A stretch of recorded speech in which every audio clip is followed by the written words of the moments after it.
Hi everyone, welcome back to our channel. I hope you and your family members are doing good because that is the most important thing, and for rest we are here to talk. So we were following our pattern wise JSA sheet, and in this we were doing binary search, and we were following lower and upper bound pattern. In this we will do the another question, which is count occurrences in sorted array. So let's read the problem statement. It says we will be given a sorted array and a number target value. Okay, so we have to just find the number of occurrences. Now this is so very easy. We can simply put it in a hash map, or else we can just run the count variable and we can count how many such numbers are there with a target value 2. Then why this is very tough? Yes, you can do that, but if you see here now, given a sorted array, the question itself says that the array is sorted, but still if you are linearly searching, then what is the use of that extra information that is sorted array? So hence you can solve this question using the linear approach, but that will be not the optimized approach, and definitely the interviewer will ask you the optimized version of this. And you know, when the array is already sorted and you have to find such things, so definitely you will look for what? Binary search, of course. Okay, this is binary search, but why we are saying that this is a variation of lower and upper bound? Let's see. But before that, we always have a habit of reading the constraint. So let's read this. Constraint says array size can be 10 power 6 and every element also can be 10 power 6 and target also can be 10 power 6. Remember, array of I and target both are integers and they are at 10 power 6. It is okay. We don't have to do anything with this. Are you sure? None of the information is just like that. See, the array size is from 1 to 10 power 6 and the array of I index is from 1 to 10 power 6. Okay, integral value is still 10 power 6, and you know ki beyond 10 power 9 it overflows, and in that case, to calculate the mid index, we always follow left plus right minus left by 2 instead of left plus right by 2. Okay, and you know the reason, because all these things we have already discussed in our previous videos. Okay, so the array size is 10 power 6, and anyhow the linear approach will work for O of n, so that will also get submitted. But here anyhow we are going to apply the binary search and it will give the solution in log of n, and that will be the fastest. Let's see how. So here we have to apply this binary search and we have to find the target first. Okay, so definitely we'll apply the left pointer and right pointer, and then in this 0, 1, 2, 3, 4, 5, 6. With this we will find the mid index, and that will indicate this 2. Correct? Yes. So mid index will be here. Okay. Now we have to give how many times, or basically we have to return the occurrences of 2. Okay. Don't you think with binary search we can find the first occurrence for this 2, because we have already solved this problem previously. I will attach the link somewhere here. If you have not solved that question out, definitely you have to do that, then only jump into here, otherwise you might not understand. Okay, so my mid element 2 is here and I want the first occurrence for 2. Okay, so here I will move towards, like I will start my search towards the left side. Okay, now in this way I can get the first occurrence. Now similarly, if I want the last occurrence, definitely if I found 2, I have to move towards the right side. Now in this way we can find the index for this and this. So suppose the index is 2 and index is 4 for this. So whatever index we got now, first index and last index, the length means last index 4 minus first index plus 1, means right minus left plus 1. That is nothing but the number of occurrences for 2 now. See, the length is nothing but a number of occurrences for 2. So hence we just have to write the similar code to find the first occurrence and to find the last occurrence, and the length we have to return. So what will be the time complexity in this case? Definitely to find the first occurrence you have to apply log of n time complexity. Right, and again to find the last occurrence, again you will rerun the same code and you will take log of n time complexity. So 2 times log of n, right, and at the end you have to just calculate the length, and that will take O of 1 time complexity. So in total log 2 of log n instead of O of n, and that is far fastest solution in this case. So guys, it does not make sense to again solve the entire problem here. Okay, I'll just show you the code, and the logic was simple.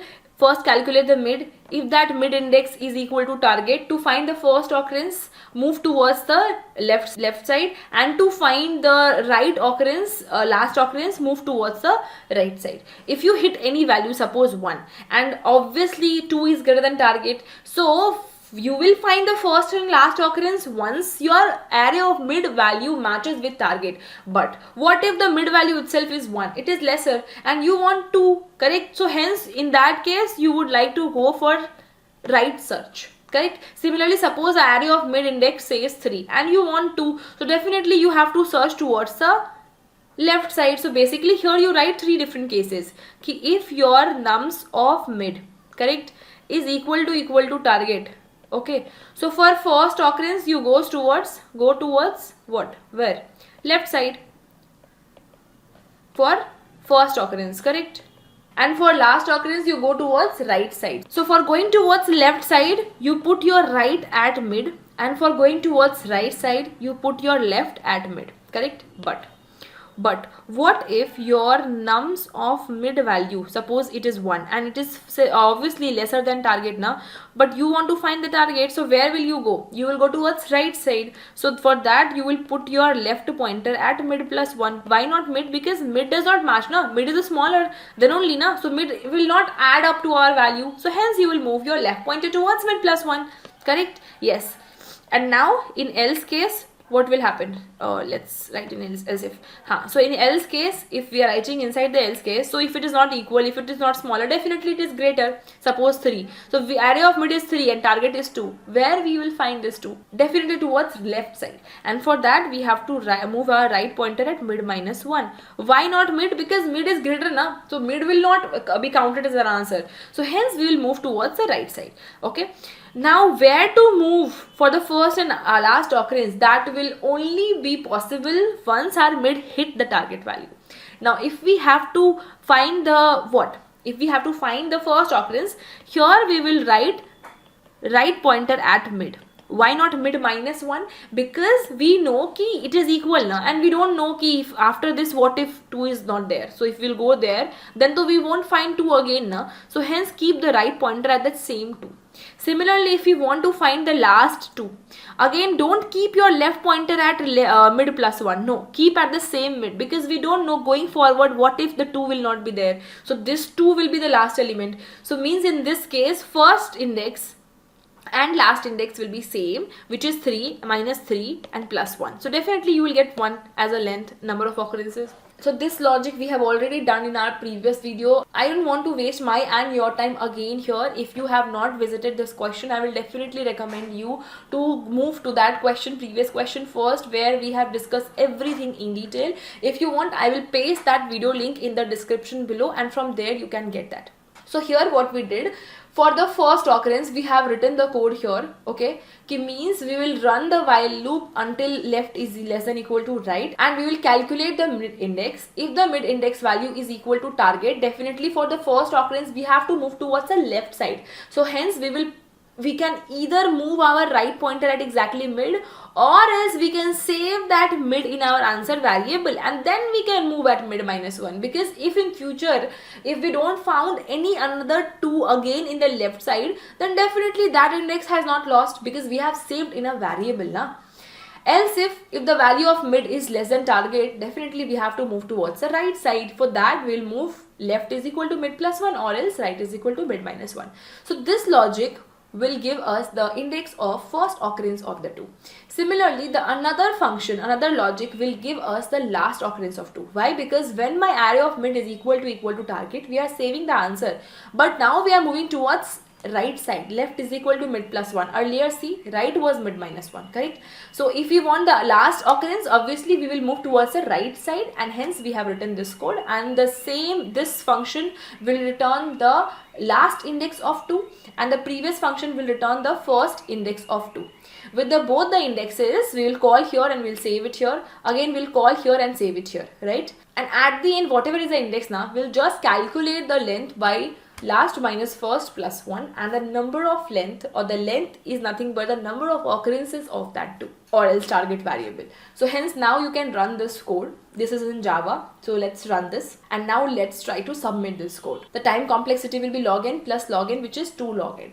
And here you can see the code has been successfully submitted, correct? So this was your Java code, and here is your Python code. If you're from Python background, the same logic. First we have made the 2 functions, called it here, correct? These 2 functions will return the first and last occurrence of the indexes, and at the end we'll return the difference of it, correct? So here is a Python code if you are from Python background, and here is your C++ code with the same logic if you are from C++ background. Here also we have made the 2 functions. First function for first variable calculation, second for second variable or second index calculation, and at the end we will return the length of that. Okay, so these were your code with 3 different languages, but the idea is same. And with this we can go in our sheet and we can mark this also as done. And I hope you guys are doing along with me. If yes, then do let me know in the comment section by commenting understood or solved, so that I will get to know you guys are doing along with me.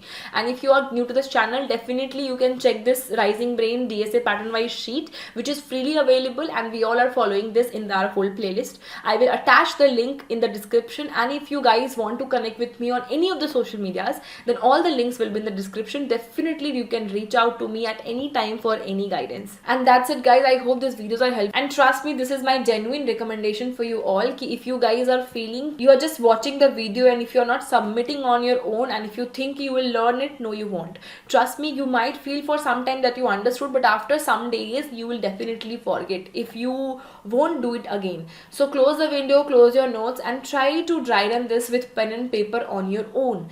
Try writing ki why only we are moving left pointer, sometimes right pointer and all. When you will dry run this on your own for multiple test cases, then you will be able to understand ki why we have chosen this condition and why not others. And this thing none of the teacher can teach you until or unless you are not trying on your own. DSA is something which you will be able to understand when you will be doing on your own. So I hope you will submit the same code, not by just copy pasting, but by submitting on your own. So that's it for this video. Let's meet in another video with some more interesting topics and questions. So then keep learning, take care of yourself and your family too.